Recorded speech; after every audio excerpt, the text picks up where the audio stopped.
Khairatabad MLA దానం నాగేంద్రపై పోలీసులు case నమోదు చేశారు. అలాగే ఆయన అనుచరులపై కూడా కేసు నమోదైంది.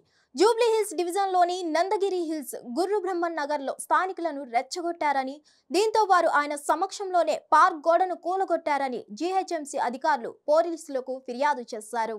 ఈ మేరకు దానంతో పాటు ఆయన అనుచరులపై జూబ్లీ హిల్స్ పోలీసులు కేసు నమోదు చేశారు. నందగిరి హిల్స్ వద్ద ఉన్న పార్కు గోడను ఎమ్మెల్యే అతని అనుచరులు ధ్వంసం చేశారని ఆరోపిస్తూ GHMC enforcement vigilance and disaster management incharge V Papayya అనే వ్యక్తి ఫిర్యాదు చేశారు. Jubilee Hills road number 69 Nandagiri Hills లో జీహెచ్ఎంసీకి చెందిన ప్రభుత్వ స్థలం ప్రహరీని ఈ నెల 10న కొందరు గుర్తు తెలియని వ్యక్తులు కూల్చేసినట్లు ఫిర్యాదులో పేర్కొన్నారు. ప్రహరీ గోడ కూల్చివేతలో 10 లక్షల మేరకు నష్టం వాటిల్లిందని వివరించారు. దీంతో ఎమ్మెల్యేపై కేసు నమోదు చేశారు. నాగేందర్ ఆయన అనుచరులపై భారతీయ శిక్షా స్మృతి పబ్లిక్ ప్రాపర్టీకి నష్టం కలిగించే నిరోధక చట్టం వివిధ సెక్షన్ల కింద కేసు నమోదు చేశారు. ఈ కేసులో ఎమ్మెల్యే దానం నాగేందర్ ను A3గా చేర్చారు పోలీసులు.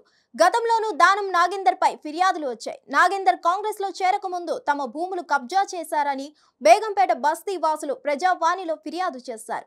బేగంపేట ప్రకాష్ నగర్ ఎక్స్టెన్షన్ లో ఉంటున్న ఇళ్లను కబ్జా చేసి స్థానికులను భయభ్రాంతులకు గురి చేస్తున్నారని వారు ఆరోపించారు.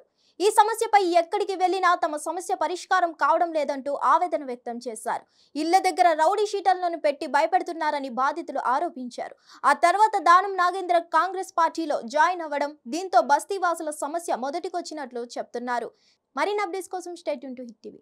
హిట్ టీవీ యాప్ ని డౌన్లోడ్ చేసుకోండి. ఇందులో short news, live news, entertainment movies అన్ని అవైలబుల్ గా ఉన్నాయి. Please download Hit TV app. Hit TV app hit TV app ని ఫ్రీగా డౌన్లోడ్ చేసుకోండి.